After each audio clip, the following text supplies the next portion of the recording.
itu berada di atas vertebra C1-nya ya.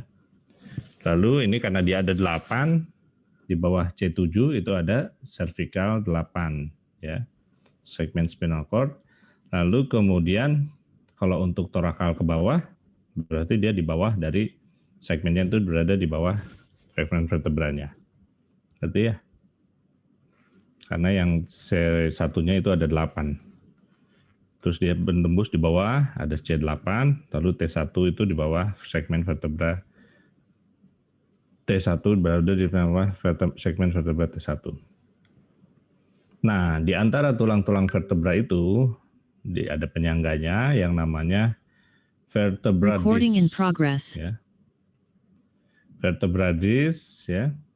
Nah, ini yang namanya vertebra disc terdiri dari nucleus pulposus di tengahnya dan annulus fibrosus di sampingnya. Lalu kemudian terdiri dari hyaline, cartilage, and plate. Ya. Ini kita lihat dari potongan vertebra ini spinal cord, ya. Terus keluar nerve root-nya, ya. Terus kemudian ini diskusnya dan bawahnya ada vertebra.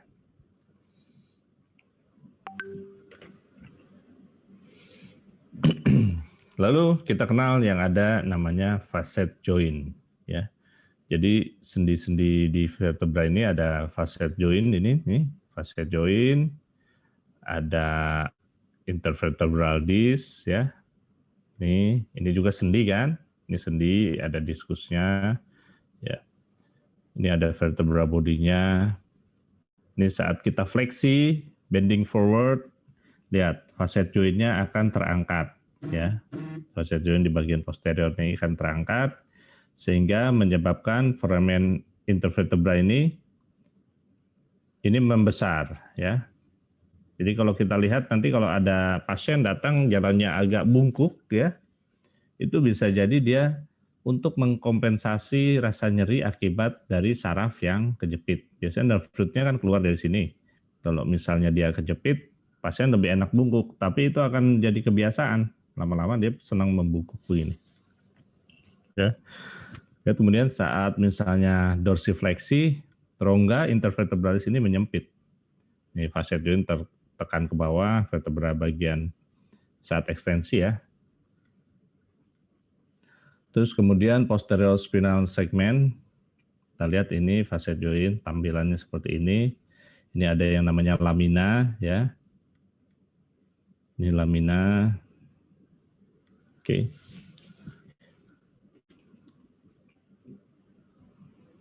Ini processus spinosus, processus transversus ya.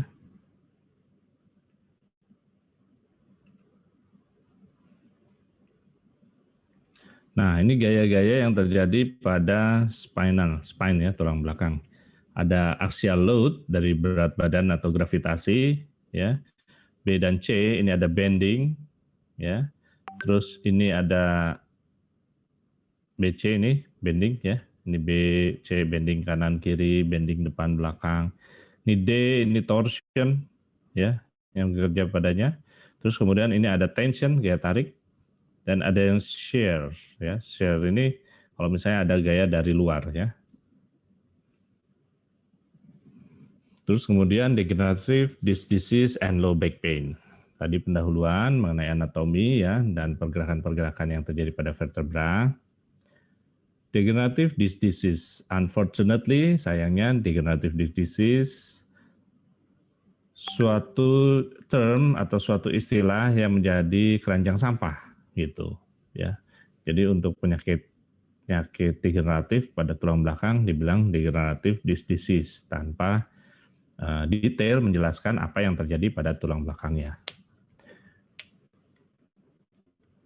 Sementara penyakit ini merupakan suatu penyakit degeneratif yang dimana akan berubah tulang belakang, struktur tulang belakang, baik dari itu tulangnya, intervertebral disc-nya yang akan berkurang kolagen, berkurang cairan, sehingga dia menjadi kaku.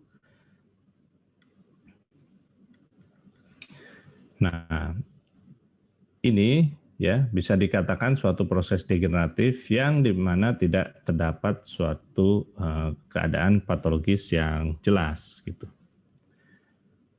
Mayoritas individual lebih dari 60 tahun akan terlihat suatu proses degeneratif pada pemeriksaan X-ray lumbar.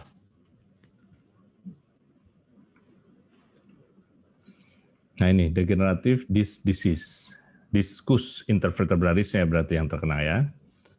Degeneration of an individual disc space typical refer to berkurangnya disc height ya, ketinggian dari diskus, kehilangan kadar air ya. Terus kemudian dia akan terjadi fibrosis, end plate-nya akan mengalami sklerosis atau defek dan akan muncul suatu osteofit kompleks. Ya. Tadi ini 5 perubahan yang terjadi akibat proses degenerative disc. Proses ini diperkirakan mulai dari annulus fibrosus yang berubah. Ya, ini annulus fibrosus, di sekitarnya ini nucleus pulposus ya.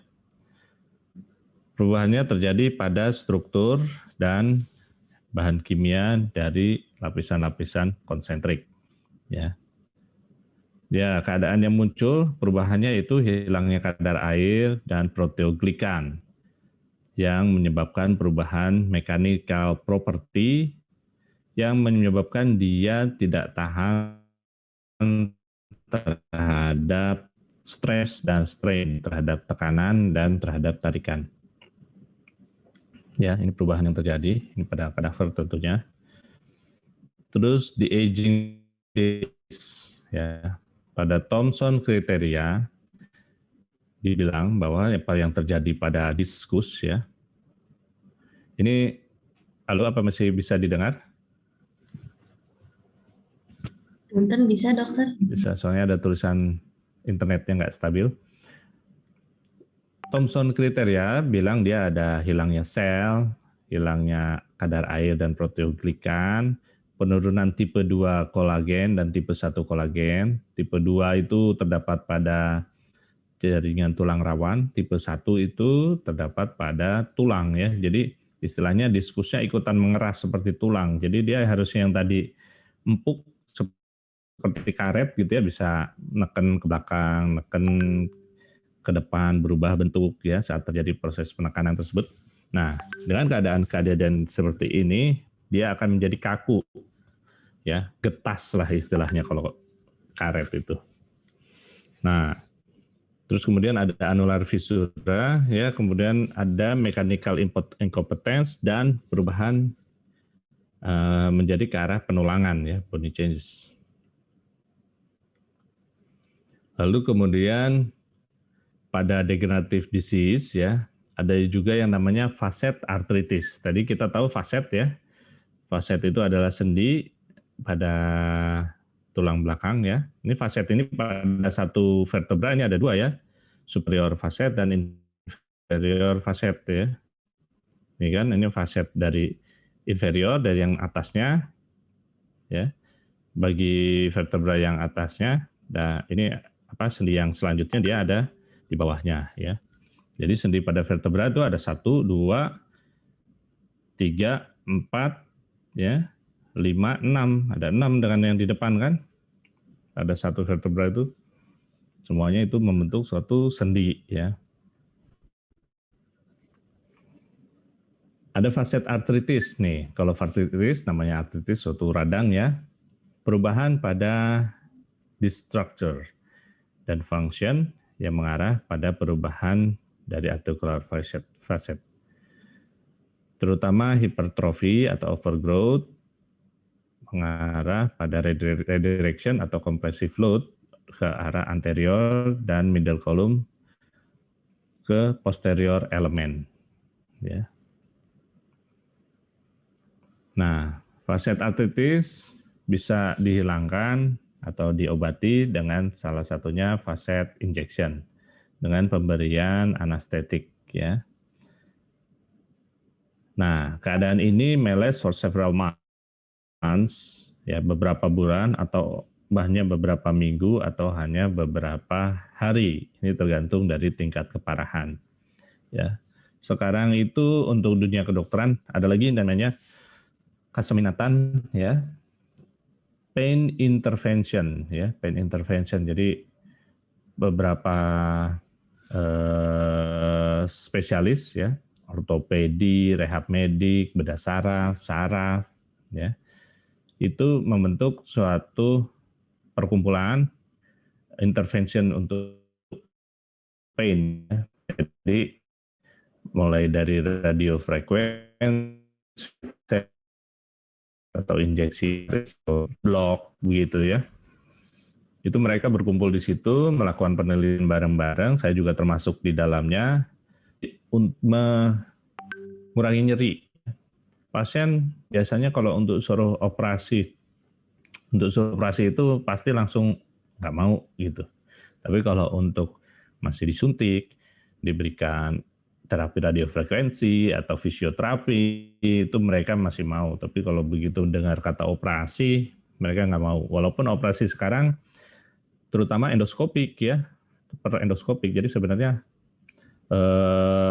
sayatannya sudah minimal, nggak kayak dulu harus dibuka besar gitu.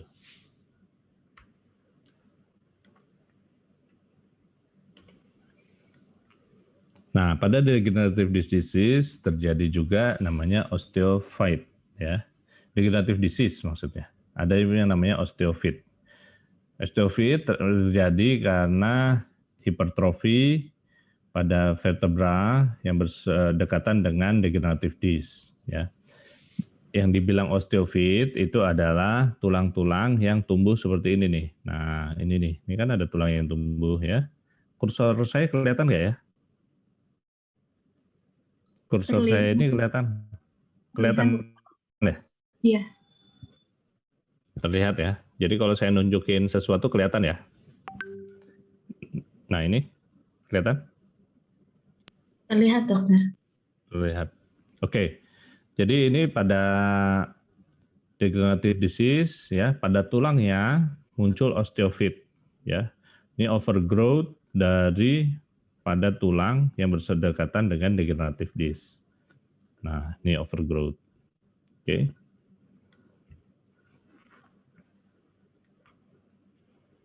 Nah, ini gejala-gejala degenerative disc disease. Low back pain atau buttock pain, nyeri pada bokong ya. Dia bilang ini bokong saya nyeri, tapi tulang belakangnya enggak. Nah, kita tetap harus curiga mungkin itu gejala degenerative disc disease ya. If leg pain also exists, there is likely an additional cause, example HNP atau stenosis ya. Jadi nyeri pada tulang belakang itu bisa melambat ke tungkai ya, bisa melambat dia menjalar lewat paha, kemudian lewat kruris ya, betis ya, sampai ke kaki. Kadang pasien ngerasain sakitnya di kaki, dok kaki saya sakit. Tapi kadang-kadang naik ke atas gitu. Pasien akan bilang seperti itu. Naik ke atas sampai ke bokong ya. Nah, kita harus curiga tidak hanya pada meriksa kakinya saja ya. Jadi kalau saya perhatikan kalian ataupun rujukan dari dokter umum, pasien mengeluh di kaki, tidak spesifik rasa sakitnya di kaki ya, kecuali kalau memang dia ketimpa palu atau ketusuk jarum gitu ya, itu spesifik, jelas itu nyeri di kaki. Tapi pasien terutama pada orang tua gitu, dia ngeluh sakitnya di kaki. Nah, kita tidak hanya periksa kakinya, tapi kita juga harus curiga itu merupakan suatu referred pain namanya. Referred pain adalah rasa nyeri di tempat lain akibat sumbernya di tempat lainnya ya, di tempat dari aliran saraf ya dengan sumber yang lebih tinggi ya. Terus kemudian balik lagi ke sini, degenerative diseases ada low back pain, nyeri di bokong. Kalau nyerinya menjalar sampai ke bawah ya, kita curiga HNP atau stenosis. Kalau HNP, herniated nucleus pulposus, hernia namanya hernia ya, nucleus pulposus. Ya, nucleus pulposusnya dia sampai keluar ya. Sampai ini anulus fibrosisnya robek, dia keluar. Nanti akan ada simulasinya lebih lanjut. Atau stenosis, kita tahu tadi stenosis itu artinya penyempitan ya. Penyempitan itu macam-macam. Tapi biasanya penyempitan adalah terutama tadi dari foramen intervertebralis di sini, di mana si sarafnya itu akan keluar lewat sini kan, rootnya itu akan keluar dari sini. Degenerative disc disease is not usually the sole diagnosis ya, bukan diagnosis utama ya.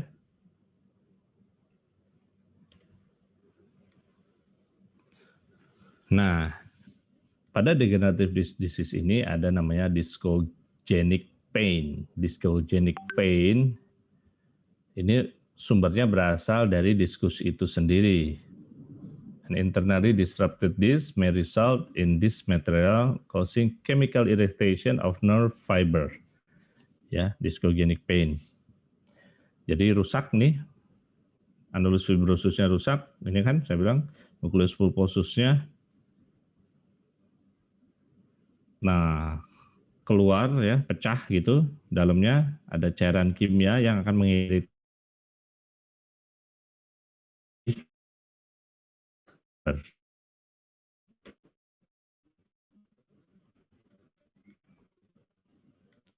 Ada degradation. Patient examination itu mulai dari anamnesis ya, ditanya onsetnya dari terus kalau dalam posisi apa, berbaring sakit enggak, duduk sakit enggak, atau hanya berdiri aja dia sakit, atau kemudian kalau misalnya aktivitas tahan berapa lama ya. Terus kemudian pemeriksaan trauma ya, tanya juga trauma ada nggak riwayat trauma ya yang berat. Terus berat badan harus diperiksa ya. Terus kemudian pemeriksaan fisik menyeluruh ya, dari head to toe ya. Terus kemudian dengan jelas ya, pasien juga disuruh tengkurap ya. Kalau misalnya pasien ngeluhnya dia adalah bokong ya, jangan cuma bokongnya tapi juga pakalnya ya. Terus ya perlu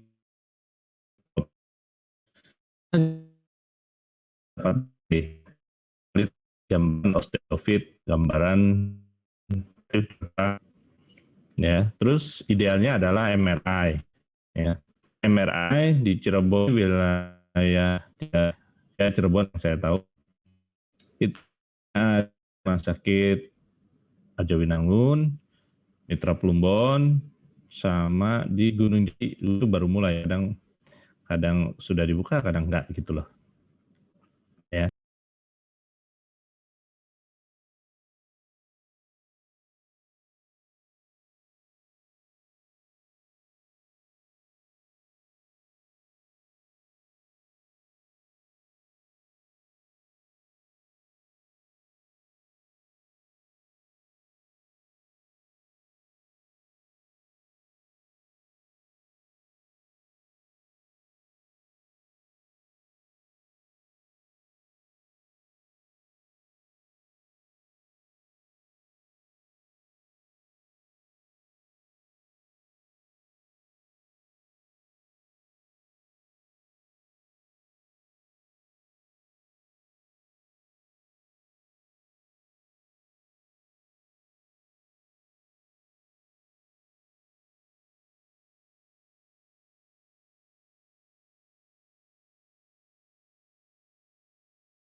Suara saya kedengaran?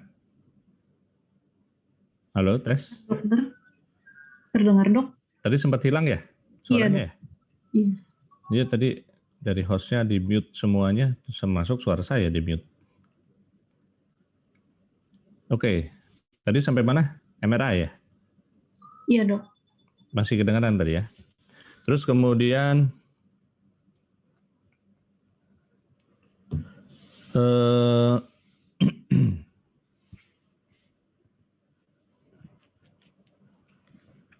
non-operative care, ya, diskografi tadi untuk melihat kondisi disk ya, CT untuk rule out other diagnosis.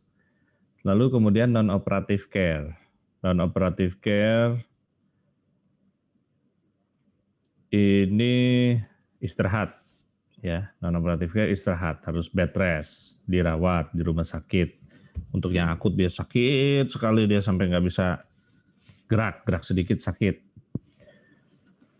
Non-operative care untuk mengobati low back pain-nya, NSAID medication, physical therapy, exercise, walking, low impact aerobic, strengthening.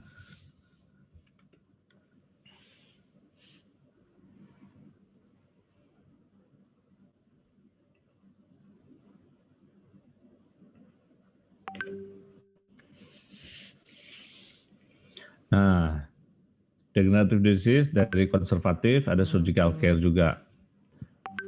Surgical care, failure of non-operative treatment, minimum 6 minggu. 6 minggu berarti sebulan setengah sampai 2 bulan. Ya. Kalau misalnya di sini, ini kan di teori di luar ya. Di sini biasanya kita sarankan untuk pasien 6 bulan fisioterapi. Kalau dalam 6 bulan fisioterapi dia tidak membaik, disarankan untuk operasi. Ya. Surgical care, failure non-operative treatment, fusion, removal of disc and replacement with bone graft atau cage, fill bone graft atau bone graft substitute, ya. Nah, ini anterior approach, posterior approach, combined approach, ya. Kemudian arthroplasty, articulating disc replacement. Ya. Terus kemudian pada low back pain, extremely common, 85% LBP is idiopathic. Ya. Pain ini ya. Low back pain is extremely common, 85% of LBP is idiopathic. Most patient dengan LBP akan membaik dengan berjalannya waktu. Terapinya yaitu physical therapy dan pain medication.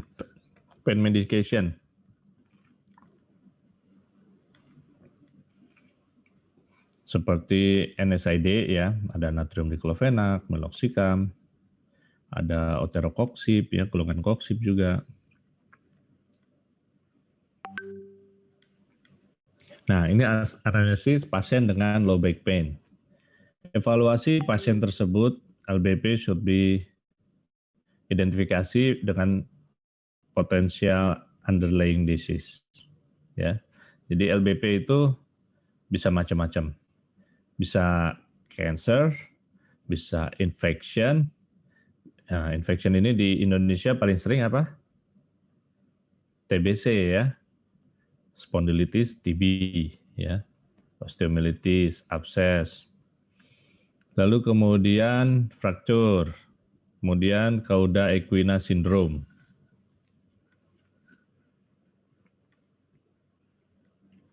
Nah, ini red flag. Red flag ini tanda bahaya ya. Tanda bahaya pada pasien low back pain. Pasien dengan diagnosis cancer sebelumnya. Misalnya dia sekarang low back pain dengan dulunya pernah operasi CA mame misalnya ya. Terus kemudian unexplained weight loss ya, ada penurunan berat badan. Lalu kemudian pasien-pasien dengan immunosuppression, penggunaan steroid, drug abuse, skin or other infection. Nah, makanya pemeriksaan menyeluruh itu harus bisa dilakukan ya. Diagnosis of recent fall or trauma, including surgery. Terus kemudian bladder dysfunction atau fecal incontinence ya. Saddle anesthesia ya. Or leg weakness. Nah, ini red flag. Pain that doesn't improve with rest. Failure to improve after 4 week conservative management, ini red flag.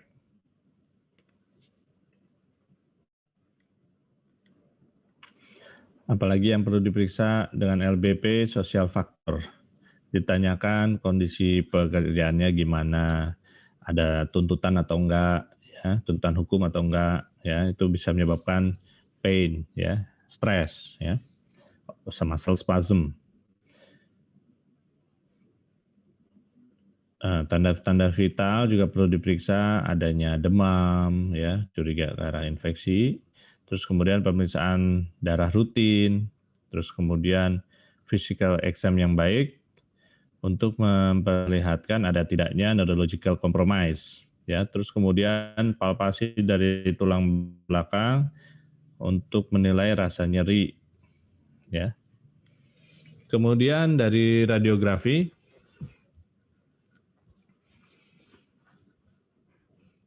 nah, ini tadi yang saya bilang, radiographic imaging not recommended for patient with no red flag, ya. Pada anamnesis atau physical if they had symptom kurang dari 4 minggu. Kalau udah kurang 4 minggu, pemeriksaan radiologi itu belum, tidak direkomendasikan, ya.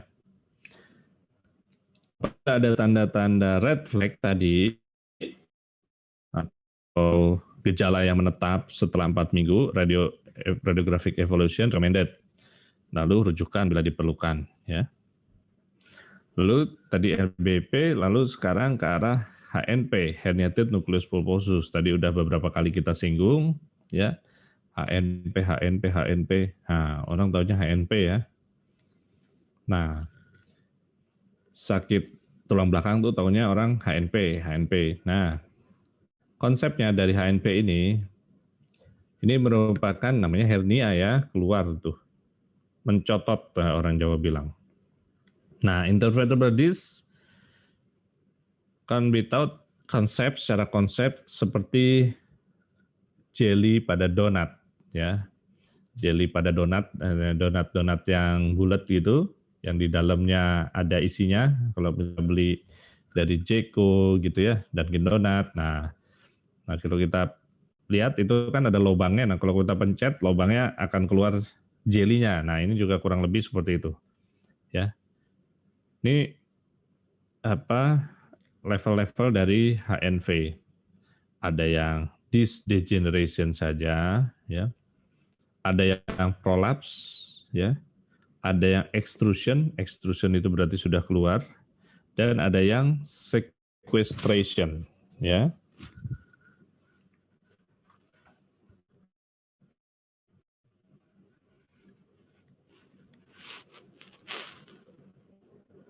Intervertebral disc berfungsi sebagai shock absorber between the vertebral body, ya. Ohlin lah, ini ohlin, ya. Ya. Seperti jelly donat mempunyai weak spot, ya, titik lemah di mana jelinya itu akan keluar kalau misalnya ditekan, ya, seperti yang tadi saya sudah jelaskan. Nah, apabila si nukleus pulposusnya itu keluar, dia tadi akan menyebabkan iritasi, ya, penekanan pada saraf, ya. Gejala klasik presentation ada HNP, both for cervical and lumbar, adalah gejala radikulopati.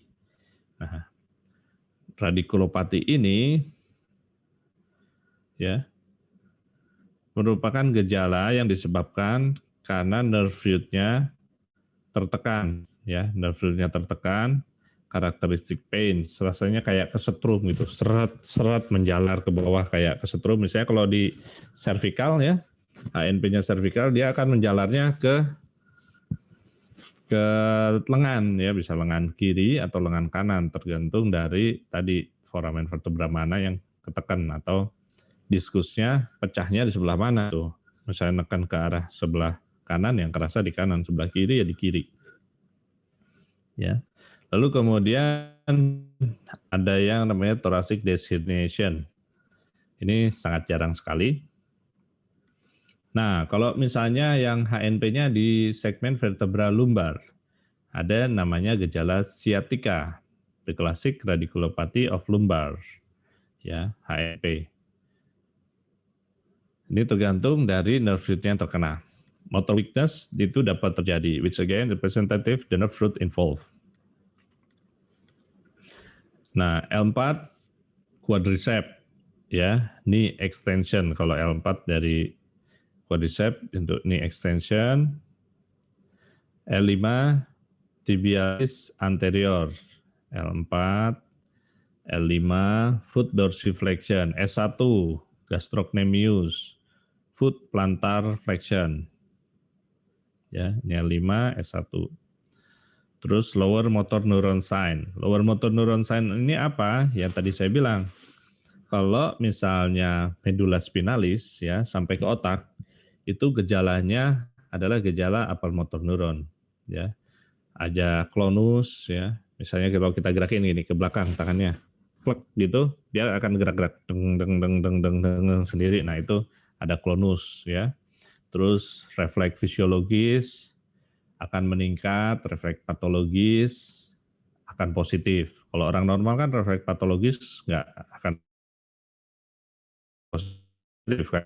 Yang kalian harus tahu refleks patologis gimana cara pemeriksaannya, mungkin kalian sudah tahu ya.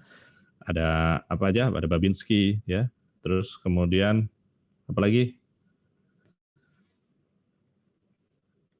Tahu nggak refleks patologis? Kalau refleks fisiologis mana aja?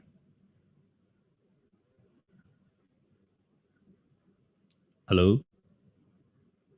Refleks fisiologis kalau untuk tungkai bawah mana? Patella refleks ya, gastrocnemius refleks. Ya, nanti kalian cari tahu. Terus kemudian tadi ada tanda-tanda tonus, klonus ya. Pasiennya kadang lagi diem, kakinya gerak sendiri ya, itu tanda klonus.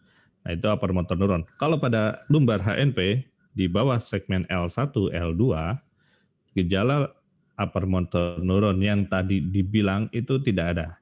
Tapi kalau misalnya lower motor neuron ini, gejala yang muncul tadi rasa lemas, di kaki weakness ya.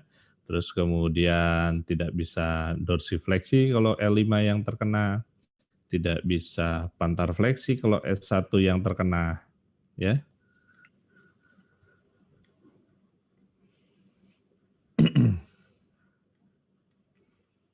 Ini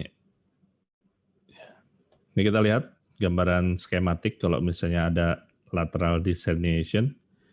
Ini L4, berarti ini adalah root vertebra L berapa ini? Ini L berapa?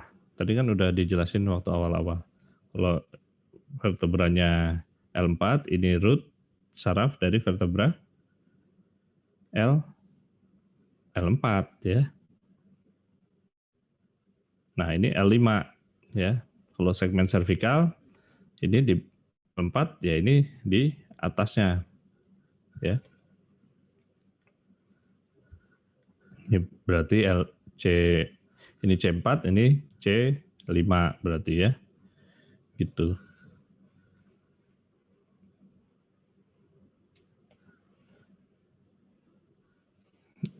Halo, bisa didengar suara saya? Tes. Bisa, dokter. Bisa ya. Oke. Nah, ini harus kalian mengerti ya. Baca ulang. Mengertikan ya, nggak cuma dibaca aja tapi harus mengerti. Apply sekarang Apply edisi 10 kalau nggak salah yang paling baru. Terus kemudian lumbar HNP. 90% dari herniated disc itu parasentral, artinya di tepi ya.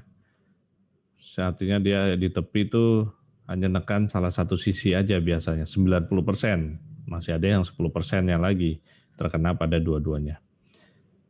Affect the nerve root corresponding to the lower vertebra level. Contohnya 4L5 disc herniation akan menyebabkan gejala pada L5 nerve root ya.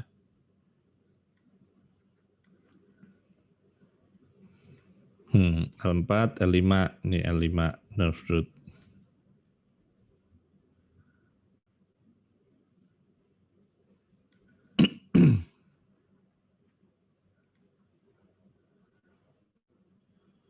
Kapan harus dioperasi?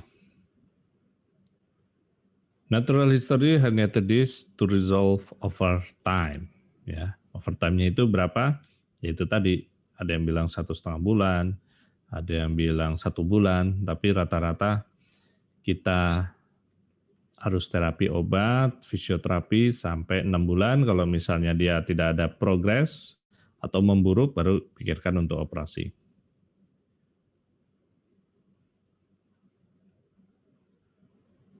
Conservative measure can adequately treat patient pain. This is the preferred course of action.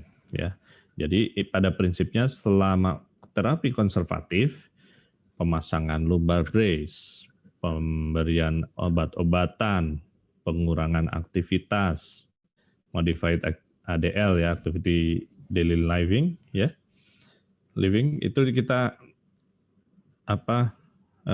courage atau berikan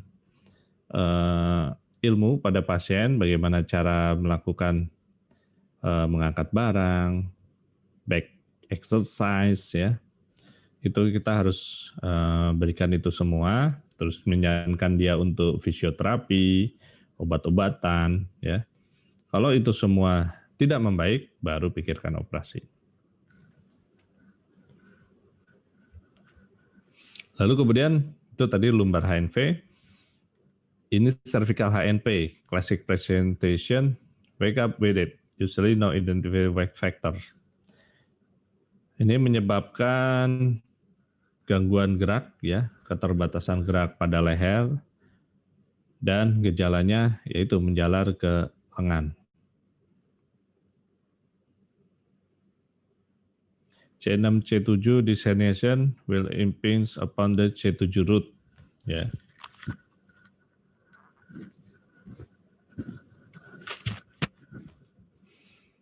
C7 root.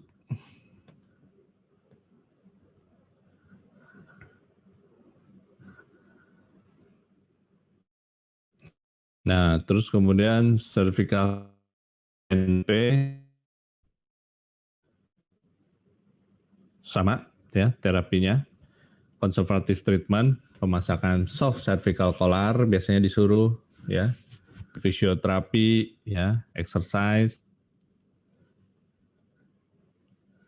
Nah, operasi bila gejala-gejala tidak improve dengan conservative management atau adanya defisit neurologis, misalnya pasiennya tangannya lemas sebelah ya, terus kemudian rasa sakit atau rasa kesemutan terus-terusan mengganggu dia tidak bisa aktivitas, baru pikirkan untuk operasi. Lalu tadi cervical HNP, kemudian cervical spinal stenosis. Stenosis adalah a constriction, ya, penyumbatan atau penyempitan daripada jalur atau lubang tempat saraf itu berjalan. Ya, cervical spinal stenosis, narrowing dari spinal canal within which the lies cervical spinal cord. Nah, penyempitan ini dari berbagai macam sebab ya. Biasanya merupakan suatu proses kronis dibandingkan dengan proses yang akut atau tiba-tiba. Gejala dari cervical spine stenosis, ada gejala myelopati. Nah, tadi kan ada kita dengar radikulopati ya. Radikulopati berarti itu lower motor neuron. Kalau myelopati ini upper motor neuron.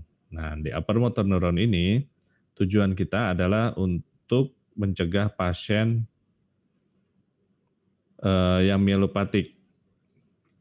Ya, mencegah pasien terjadi myelopatik. Nah, karena apa? Begitu stenosis muncul ya dan menyebabkan kerusakan pada spinal cord, gejala-gejala itu akan cepat sekali muncul dan akan meningkat biasanya. Ya, gejala-gejalanya akan meningkat.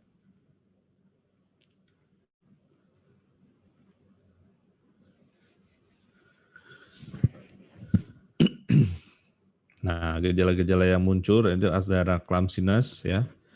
Terus kemudian gangguan dari pasang kancing baju ya, gangguan untuk ngikat tali sepatu ya, gangguan tanda tangan, perubahan dari tulisan ya, penggunaan alat-alat makan ya, dia terganggu, clumsiness. Jadi gangguan pada motor neuron yang gerakan-gerakan yang halus ya. Itu kalau ada cervical spine myelopathy. Lalu kemudian physical examination-nya pada gangguan upper motor neuron ya, CSS. Ini akan ada hyperactive reflex ya. Most common physical examination-nya pada myelopathy tadi ada refleks fisiologis yang positif ya. Terus kemudian meningkat, refleks fisiologis meningkat, refleks patologis yang positif ya. Nah, remember symmetry, a Hoffman on one side is not on the other, should raise a flat red flag ya. Lower motor neuron sign. Lalu perhatikan juga Babinski reflex ya, itu apabila muncul itu selalu menunjukkan gejala yang abnormal. Terus, nah ini gambaran-gambaran dari CSS, cervical spine stenosis ya. Ini gambaran T2 ya, dari sagittal view. Nah, ini ada gambaran perubahan dari degeneratif dari cervical spine ya. Ini gambaran ini mild cervical stenosis. Kita lihat di sini ya, mild cervical stenosis di mana medula spinalisnya masih tidak tampak adanya perubahan. Tapi kalau gambaran yang ini, satu anak panah ini,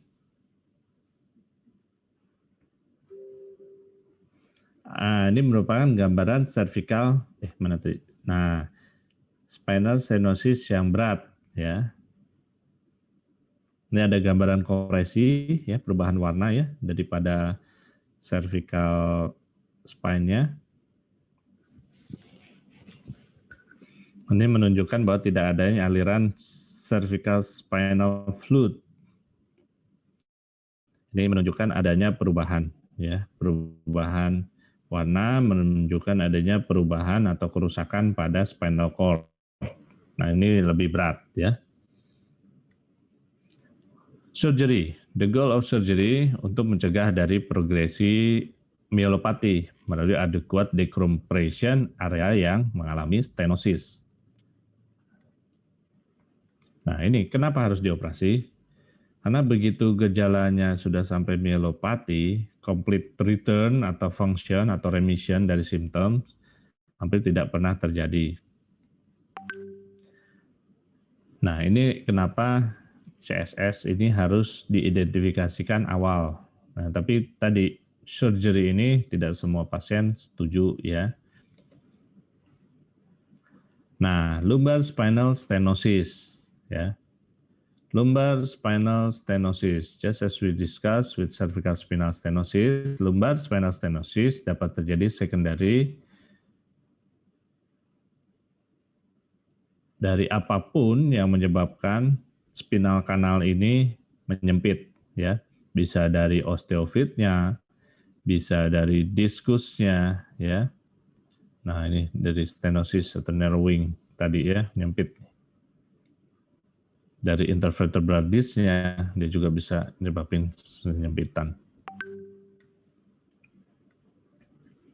Nah, kita tahu tadi yang tadi saya sudah sempat bilang bahwa spinal cord itu berakhir pada conus medullaris ya. Biasanya lokasinya di L1 L2 pada vertebra di adult. Nah, L1 S2 is the lumbar level ya, yang jarang sekali terkena lumbar spinal stenosis. Nah, oleh karena dia berakhir di segmen L1 L2, lumbar spinal stenosis tidak menyebabkan gejala myelopathy.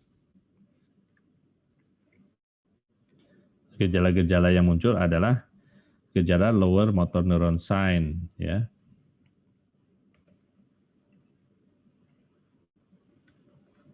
Klasik presentasi dari lumbal spinal stenosis adalah neurogenic claudication atau pseudoclaudication. 60% sensitivitasnya, 90% spesifitasnya. Ini gejala yang muncul gradually progressive back pain, ya, nyeri di bokong, nyeri di paha, atau nyeri di betis, ya, yang akan hilang dengan istirahat dan perubahan postur, ya. Biasanya dengan fleksi dan hip, sitting or squatting dan lain-lain. Lalu neurogenic claudication ini akibatkan kompresi atau iritasi atau ischemia dari lumbosacral nerve root, ya. Nah, ini kontras dengan apa yang namanya vascular claudication. Ini akibat kurangnya suplai vaskular untuk otot, pain ischemic, tapi berasalnya dari otot, ya. Ini yang perbedaan neurogenic claudication dan vascular claudication, ya.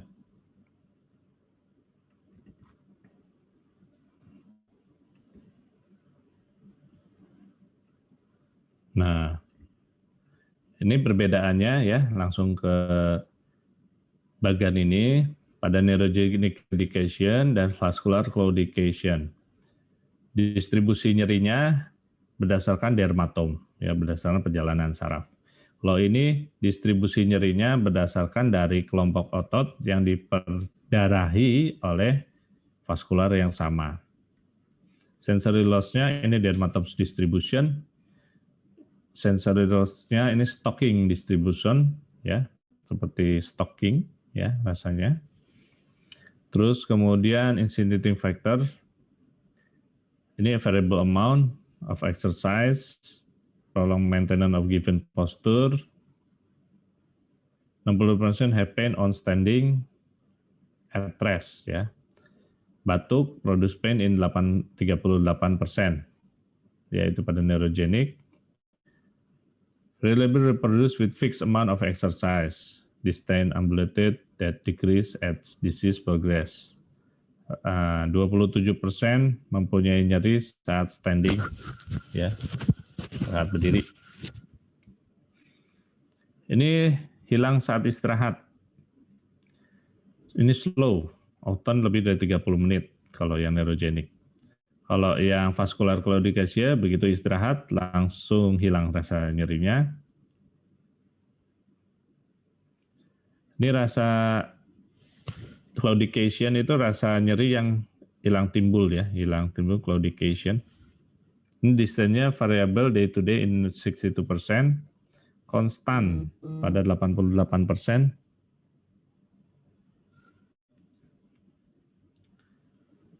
Discomfort on lifting or bending common 67%, infrequent 15%.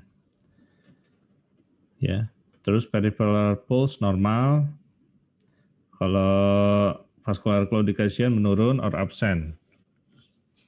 Skin time of feet normal, ini decrease. Nah, vascular lab study may help differentiate between neurogenic claudication and vascular claudication dengan ankle brachial index dan ultrasound, ya. Ini terus kemudian manajemennya untuk lumbar stenosis. Apabila tidak ada neurological deficit yang berat, conservative medical management usually tried, ya, pemasangan korset, pain medication, epidural steroid injection, ya, terus kemudian fisioterapi. Kalau medical management unsuccessful, surgery atau operasi itu di lumbar spinal stenosis dilakukan dengan tujuan untuk meremove bony lamina dan soft tissue element yang berkontribusi terhadap kanal stenosis. Lalu kemudian beralih ke metabolic disease dari tulang belakang, yaitu osteoporosis. Nah, ini hampir nyerempet yang kemarin ya. Kalau pada osteoporosis ya, densitas tulangnya akan berkurang. Microarchitectural breakdown pada tulang, jaringan tulang ya, seperti kemarin. Silent killer, ya, pasien tidak tahu dia mempunyai osteoporosis. Merupakan suatu preventable disease. Devastating physical, psychosocial, dan economical consequences. Menyambi global problem dengan bertambahnya orang tua ya, bertambahnya waktu hidup manusia ya. Kita tahu kalau orang normal kemarin definisi WHO-nya T-score lebih dari -1 ya. Osteopenia -1 sampai -2,5. Osteoporosis kurang dari -2,5. Severe osteoporosis minus dari 0,25 sampai adanya fraktur ya. Nah, itu severe osteoporosis.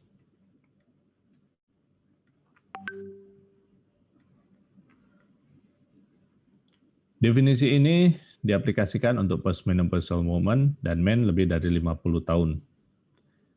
T-score pasien BMD. BMD pengontrol subjek dari peak BMD. Z-score pasien BMD yang sesuai dengan usia dan seks. Z-score ini digunakan untuk mengukur premenopausal woman, anak-anak dan laki-laki kurang dari 50 tahun. Patofisiologinya yaitu pengurangan dari massa tulang akibat dari imbalance dari bone resorption dan formation. Ya, terus kemudian gangguan untuk membentuk tulang ya dari masa anak-anak sampai remaja, itu yang saya bilang kemarin. Cadangan tulang itu ya tidak terbentuk karena mungkin kurang asupan atau penyakit underlying disease ya, macam-macam. Lalu kemudian adanya bone loss, aging with loss of gonadal function, bone loss accelerate, woman during first year after menopause. Ya, kadar estrogen yang menurun tajam berpengaruh. Ini kemarin kita lihat ya, paratiroid hormon mempengaruhi aktivitas osteoblast. Ya. Nah, ini secara hormonal, estrogen deficiency mengarah pada peningkatan expression of rank L by osteoblast, penurunan ya dari prostaglandin. Terus kemudian meningkatkan recruitment of pre-osteoclast. Ya. T-cell menghambat osteoblastic differentiation dan aktivitas dengan prematur apoptosis dari osteoblast melalui sitokin, contohnya interleukin 7.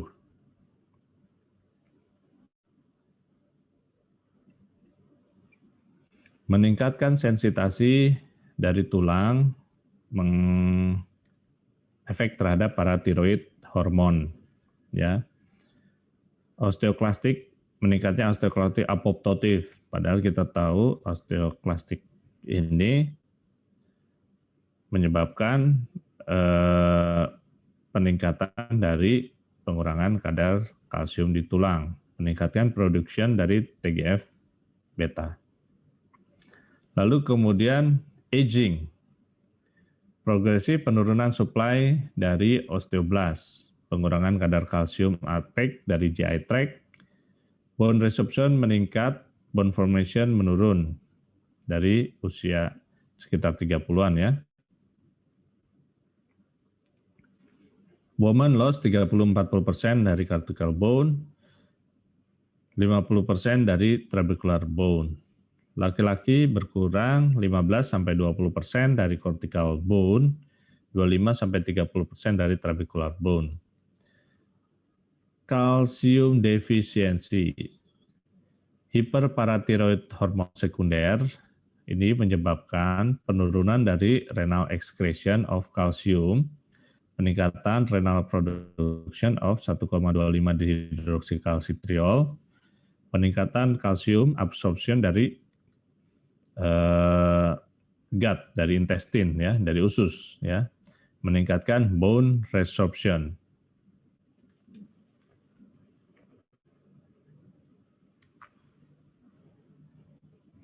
Vitamin D defisiensi. Ini mempengaruhi absorption dari kalsium di usus, ya. Compensatory mechanism mengarah kepada hiperparatiroid hormon, ya. Meningkatkan produksi kalsitriol dari kidney. Paratiroid hormon dan vitamin D mempunyai efek sebagai mediator melalui ikatan pada osteoblast dan menstimulasi rank-rankle pathway. Osteoklas tidak mempunyai reseptor untuk vitamin D atau paratiroid hormon.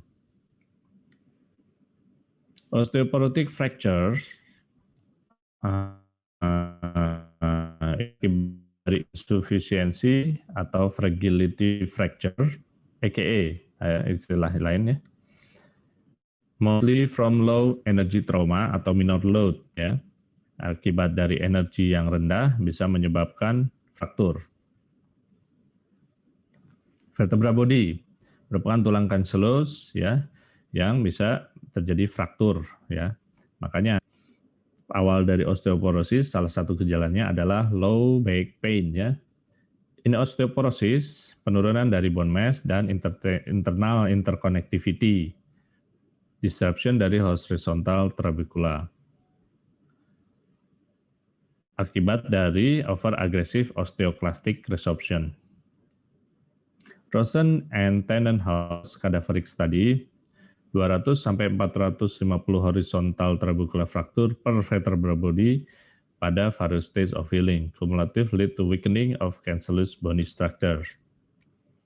Ini perbedaan osteoporosis versus osteomalacia. Ya, ini seperti yang kemarin sebenarnya. Nah, normal human skeleton 60% adalah mineral, 40% organik material, kolagen. Pada osteoporosis, mineral kolagen rasio dengan dalam batas normal, ya. Mineral banding kolagen dalam batas normal, significantly menurun. Bone menjadi kropos dan rapuh, ya. Pada osteomalacia, mineral is reduced relative to organic content. Bone-nya menjadi soft, ya. Kalau sebagian osteoporosis ada yang localized, ada yang generalized, ada yang primer dan sekunder. Primer osteoporosis, juvenile, children, young adult, both sex 8-14 tahun, akibat dari normal gonadal function, bone pain, fracture following minimal trauma, ya, juvenile. Kemudian ada yang idiopatik. Osteoporosis, postmenopause osteoporosis type 1, high turnover osteoporosis, woman 50-65 tahun, akselerasi bone loss primary trabecular bone, predominantly increased osteoclastic activity, vertebra fracture, distal forearm common vertebra fracture pada dekade ke-7 kehidupan. Lalu kemudian ada yang age-related, ini ya, postmenopause osteoporosis, ya.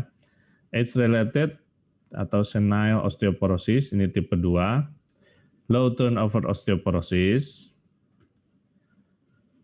gradual slow down on osteoblastic activity, men and women lebih dari 70 tahun, fracture in cortical and trabecular bone, wrist vertebra and fracture common.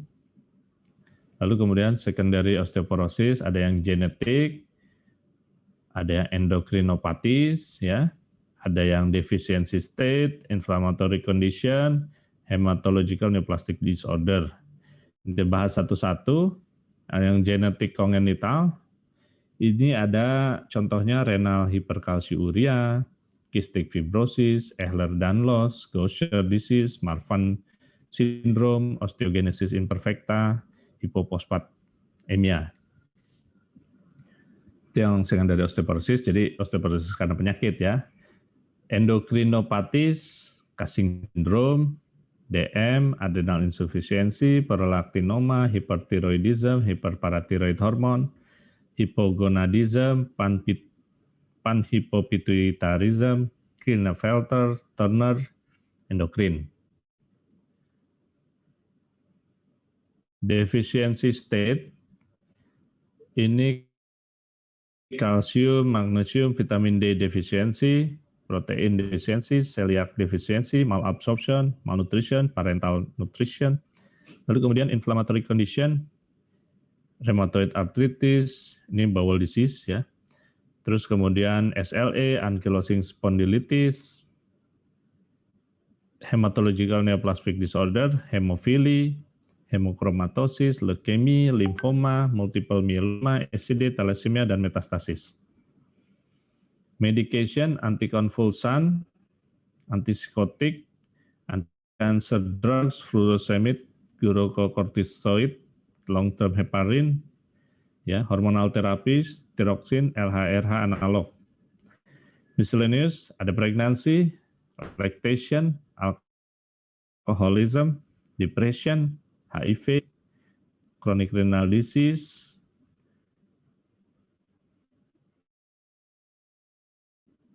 chronic liver disease, amyloidosis, prolonged immobility, disuse, dan multiple sclerosis. Stage 1, loss of horizontal trabeculation. Stage 2, loss of vertical trabecula. Stage 3, loss of both horizontal and vertical trabecula, dan resultant cavitation vertebra body. Ya, yaitu itu apa yang terjadi pada vertebra ya saat mengalami osteoporosis. Lalu kemudian faktor risiko ada yang modifiable dan ada yang non-modifiable. Faktor risiko yang modifiable, physical inactivity, kita tahu dengan banyaknya aktivitas, densitas tulang akan semakin meningkat.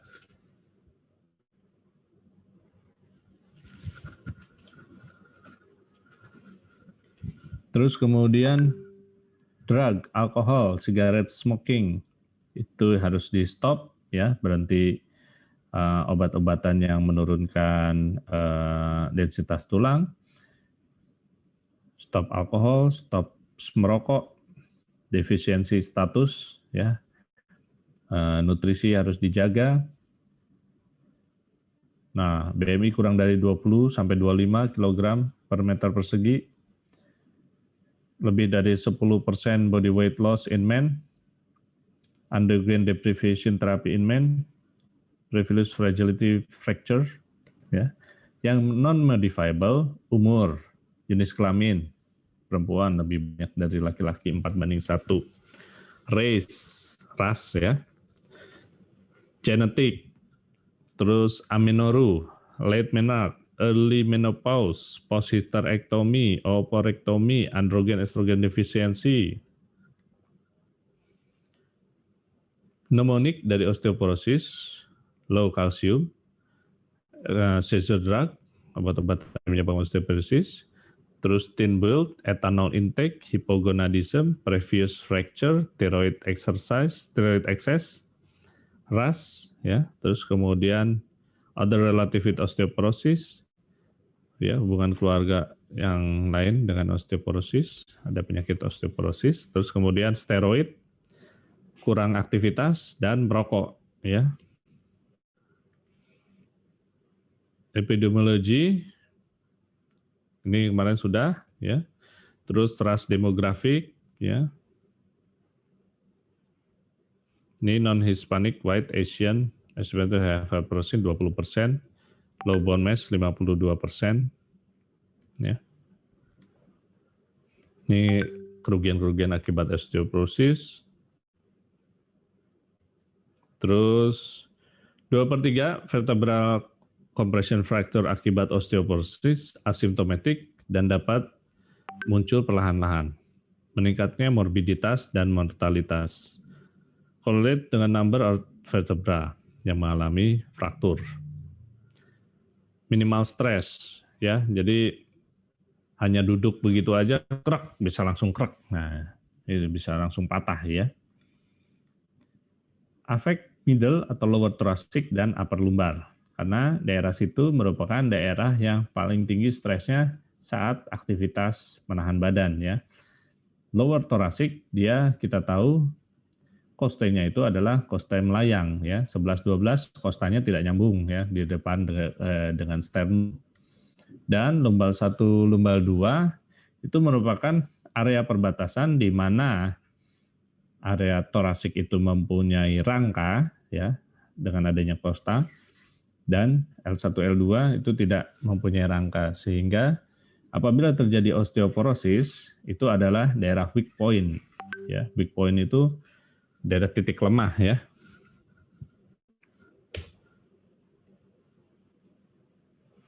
Postur pada osteoporosis akan menjadi lebih buruk, dia akan kifosis ya, terjadi penurunan quality of life, pasien juga akan lebih pendek ya.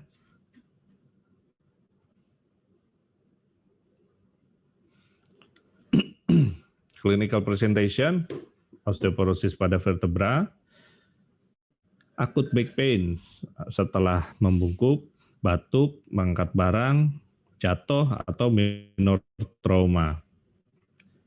Rasa sakitnya tajam, dan menjalar sampai ke perut. Progressive kyphosis with loss of height ya. Localized pain ya, bisa positif atau negatif. Paravertebral masalah.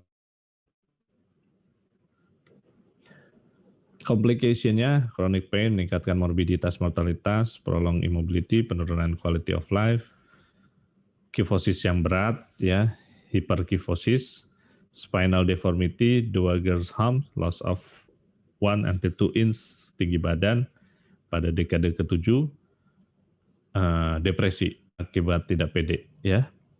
Lalu kemudian physical exam dari inspection, palpation, height measurement, active passive ROM, neurological exam. Nah, tandanya terutama pada pasien kalian ya, nanti yang terindikasi meningkatkan risiko untuk jatuh, gait problem, orthostatic ya, weakness, cognitive impairment ya.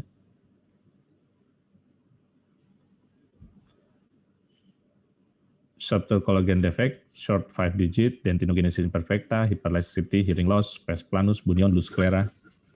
Differential diagnosis, osteomalacia, tumor, infection, osteonecrosis, bone metastatic disease, osteogenesis imperfecta, renal osteodystrophy, multiple myeloma, scurvy, Paget disease, sickle cell anemia, homocystinuria, homocysteinemia.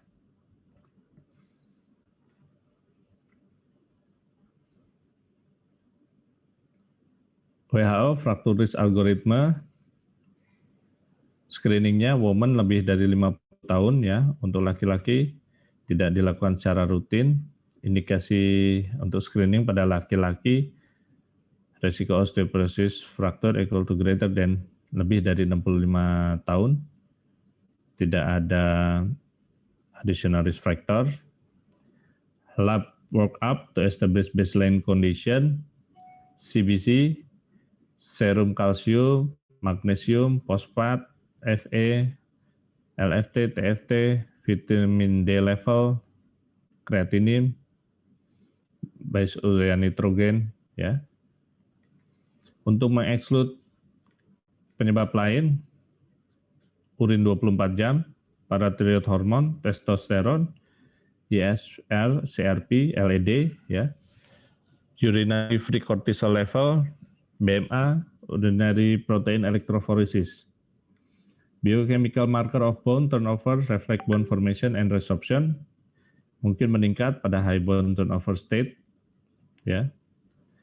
Serum marker atau bone formation, bone specific alkali fosfatase, osteokalsin, bila tinggi indicated high turnover osteoporosis, carboxy terminal propeptide, amino terminal propeptide, serum marker bone resorption, cross-link cytopeptide of type 1 collagen, teratol-resistant acid phosphate, N-telopeptide of collagen cross-link, C-telopeptide of collagen cross-link. Ini pemeriksaan-pemeriksaannya ya.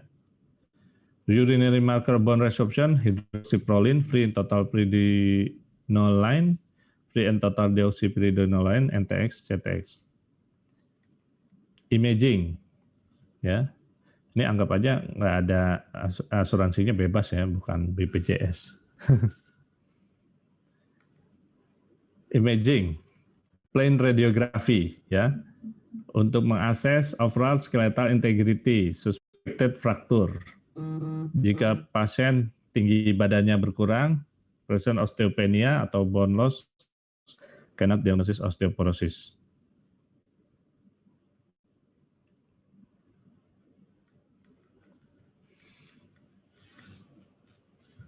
Osteoporosis predominantly affect trabecular bone rather than cortical bone. Ya, kita tahu bahwa tulang belakang itu terbentuk dari tulang trabekula. Ya, lalu kemudian cortical bone tidak berefek by osteoporosis sampai lebih dari 30% bone loss. Ya, 30-80% bone mineral must be lost before radiographic lucency become apparent. Ya, sebelum terlihat tuh.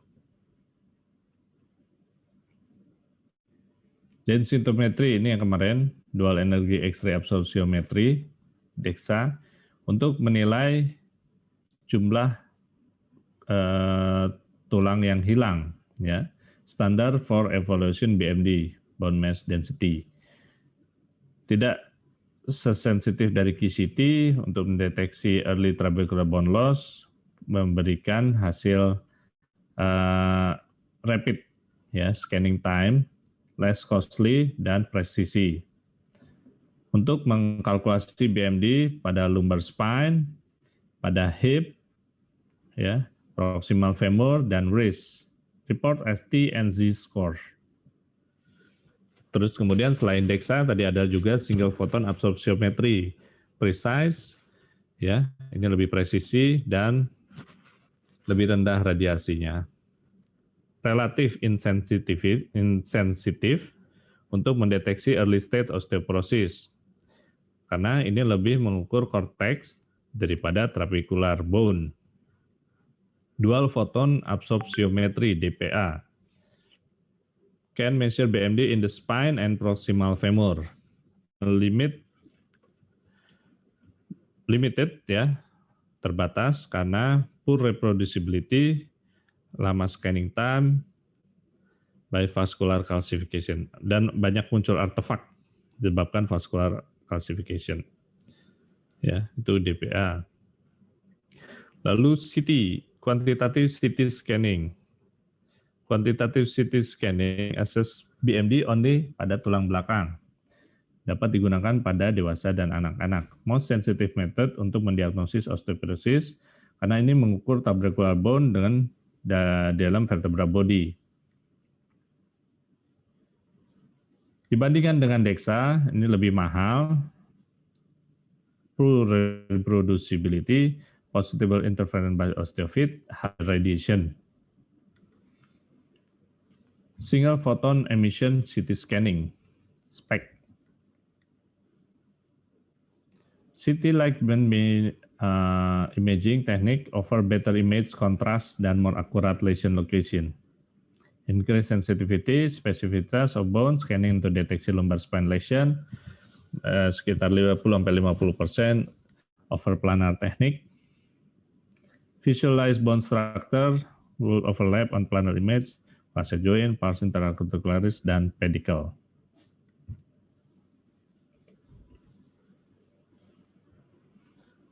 Quantitative ultrasonography of the calcaneus. The heel is the only validated skeletal site for clinical use. Quantitative in osteoporosis. Low cost, no radiation, tidak akurat. MRI untuk membedakan antara akut dan kronik fraktur dari vertebra dan fraktur yang minimal yang tidak terlihat, tidak bergejala dari proximal femur. Bone scanning, bone biopsi, ya, ini ada pemeriksaan dari ini. Approach consideration. Terapi aim untuk mencegah dan rehabilitation. Lifestyle modification, farmakoterapi. Step untuk potentially treatable secondary causes. Kasus ya. Surgical management untuk vertebral compression fracture dan rehabilitation to control pain. Pharmacotherapy and of recommendation. Farmakoterapi harus diberikan untuk postmenopausal woman dan men lebih dari 50 tahun yang dengan gejala-gejala hip atau vertebral fracture, T-score kurang dari minus 2,5 pada femoral neck atau tulang belakang, low bone mass T-score between minus 1 sampai minus 25 femoral neck or spine.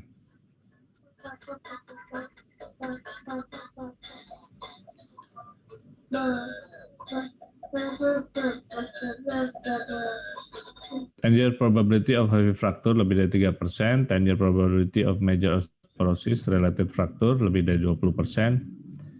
Advisable that all regimen recept should be given with calcium and vitamin D supplement.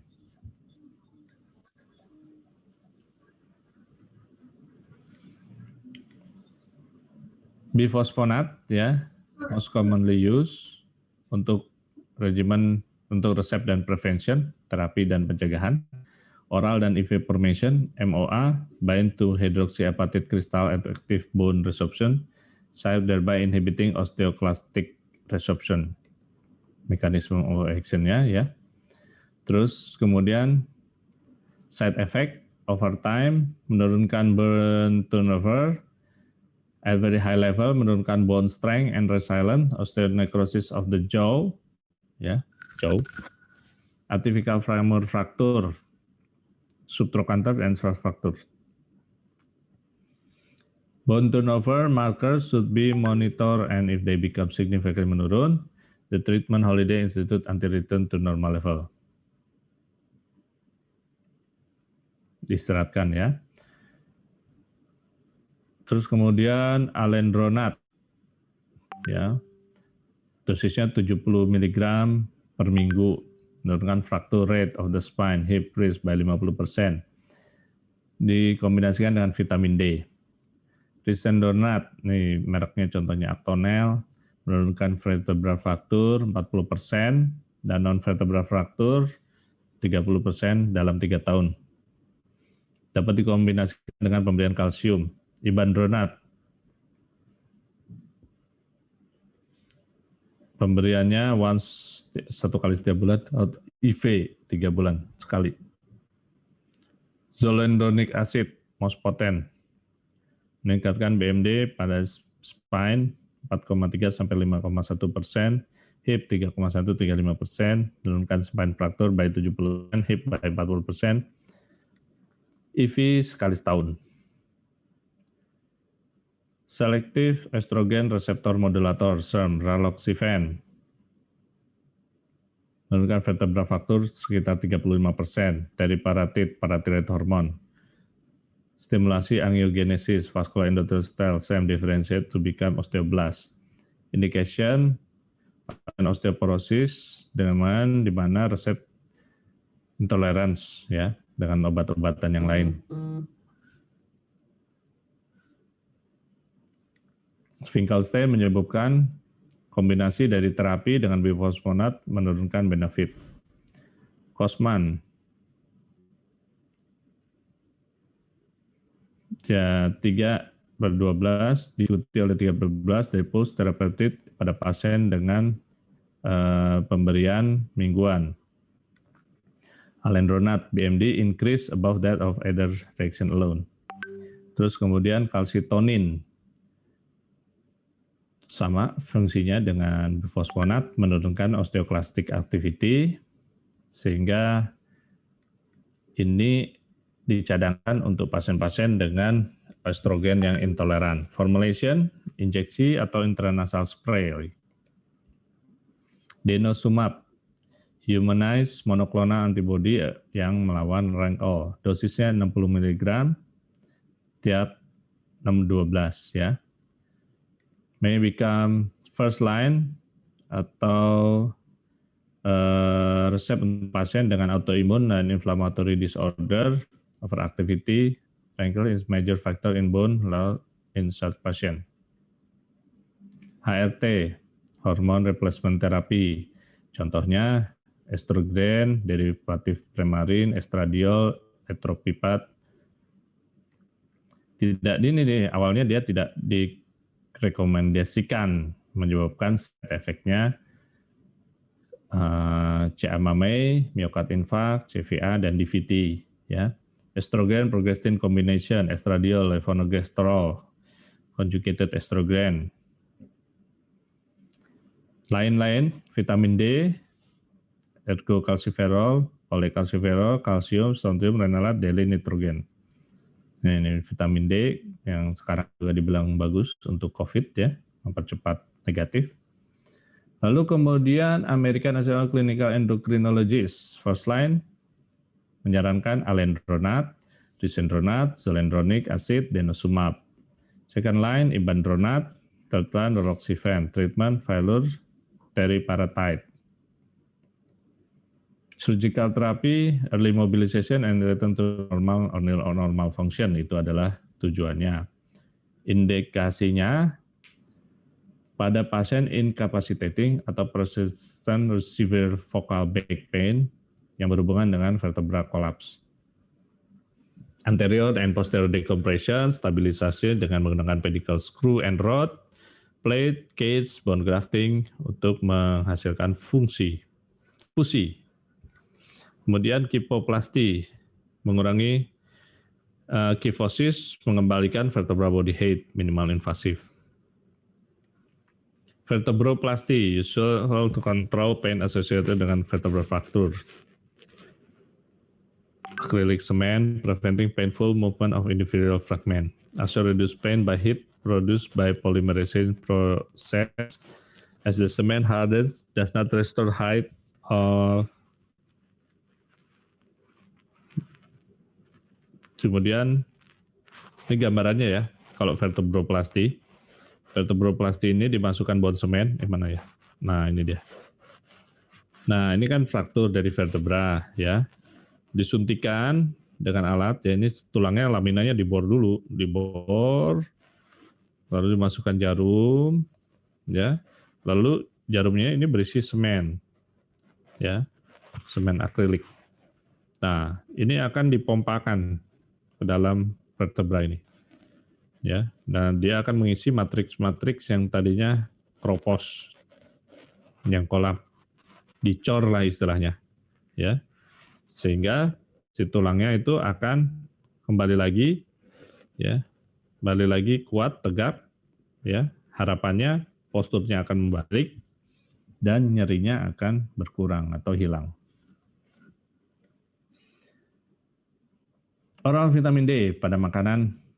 Ya, oral vitamin D dan kalsium suplemen untuk osteoporosis pasien, kalsium 1.200 sampai 1.500 mg. Vitamin D 400 sampai 800 IU. Sumber dari kalsium, produk susu ya, terus kemudian kacang-kacangan,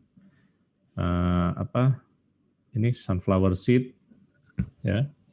Terus kemudian vegetarian. Vitamin D source dari telur, dari liver, hati ya, minyak ikan, terus kemudian juga dari susu.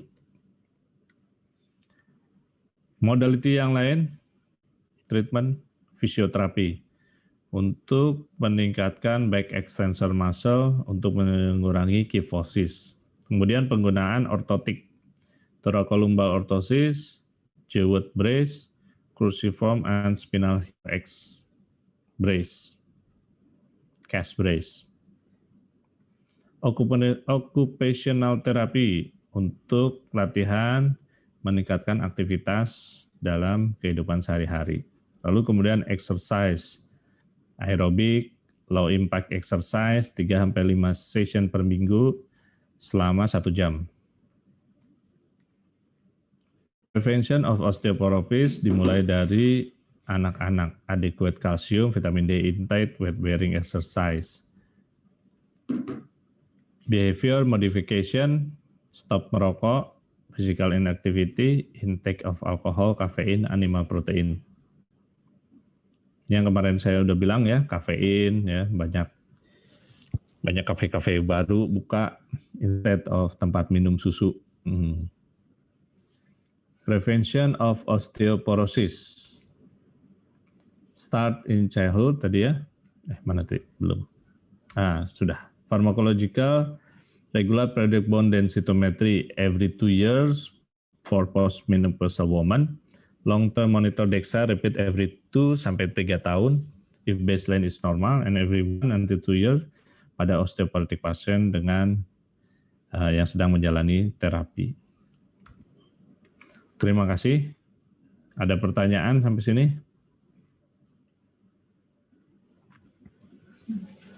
Recording stopped. Ada pertanyaan?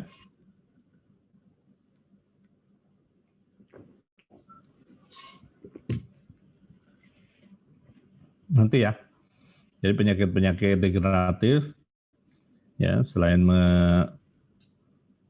terkena pada organ lain juga bisa terkena pada muskuloskeletal. Ya, tulang terutama. Kita tahu bahwa selama hidup tulang itu selalu berubah ya. Makin tua ya tulang makin kropos, itu normal. Tapi ada hal-hal yang bisa kita lakukan untuk mencegah agar pengeroposan itu berjalan lambat dan tidak menyebabkan komplikasi ya. Oke. Ada pertanyaan? Tidak ada? Punten dokter, sepertinya belum ada dok. Ya udah, kalau nggak ada saya cukupkan kuliah untuk hari ini. Nanti bahan kuliahnya tolong alamat emailnya ya, dikirim ke saya. Terus kemudian ya nanti akan ada soal-soal yang dibuat ya. Dah, wassalamualaikum warahmatullahi wabarakatuh. Waalaikumsalam warahmatullahi wabarakatuh. Terima kasih dokter. Terima kasih banyak, Dok. Terima kasih banyak, Dokter.